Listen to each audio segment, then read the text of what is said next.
अस्सलामुअलैकुम नाज़रीन, स्वागत है आपका आसमा किचन में। तो आज हमारे किचन में बनने वाली है हेल्दी और टेस्टी ड्राई फ्रूट ठंडाई। तो चलिए शुरू करते हैं इसे बनाना। इसे बनाने के लिए हमने यहाँ पर आधा लीटर दूध लिया। दूध को उबाल कर ठंडा कर लिया।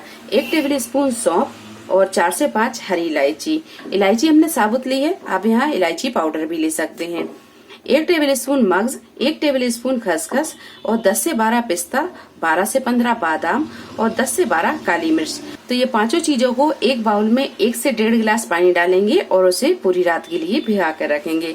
तो यहाँ हमने इसे पहले से ही भिगा के रखा है। ये देखिए, इसे हमने पूरी रात भिगा के रखा। ये अच्छी तरह भीग गए हैं। अब ये बादाम को उठाएंगे और इसे हम छील लेंगे। तो सारी बादाम को हम छील लेते हैं।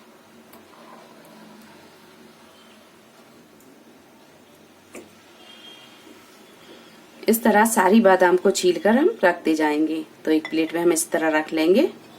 तो ये बादाम को हमने छील लिया है और ये पिस्ते को भी छील लेते हैं। मग्ज, खसखस और काली मिर्च इसे हम छान कर ले लेंगे। तो इसका पानी हम एक छन्नी में डालकर छान लेंगे। तो ये सारी चीजों को एक जार में डालेंगे और इसे पीस लेंगे।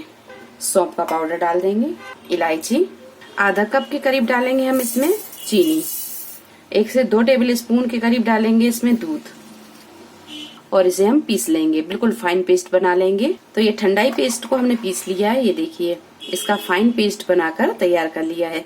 अब इसे हम एक बाउल में निकाल लेंगे। तो ये ठंडाई पेस्ट तैयार है और यहाँ ये दूध भी ठंडा है। अब इसकी हम ठंडाई बनाएंगे। ठंडाई तैयार करने के लिए सर्विंग गिलास में हम डालेंगे 2 बड़े चम्मच ठंडाई पेस्ट। अब इसमें डालेंगे दूध, अच्छी तरह से मिक्स करेंगे। 1 गिलास ठंडाई बनाने के लिए 2 बड़े चम्मच ठंडाई पेस्ट डालें। बहुत अच्छे से इसे मिक्स कर लेंगे। चीनी आप अपने टेस्ट के हिसाब से देख लें। हमने यहाँ पर आधा कप मिलाई है। अगर आप ज्यादा पसंद करते हैं तो आप थोड़ी सी और मिला सकते हैं। अच्छी तरह से मिक्स कर दिया है। अब थोड़ा सा हम इसे गार्निश करेंगे। बारीक कटे हुए पिस्ता और बादाम थोड़े से डालेंगे। ये केसर के धागे। हेल्दी और टेस्टी ठंडाई बनकर तैयार है। आप इसे और ठंडा पसंद करते हैं तो इसमें आइस क्यूब भी मिला सकते हैं। और ठंडाई पेस्ट को 3 से 4 दिन फ्रिज में रखकर यूज कर सकते हैं।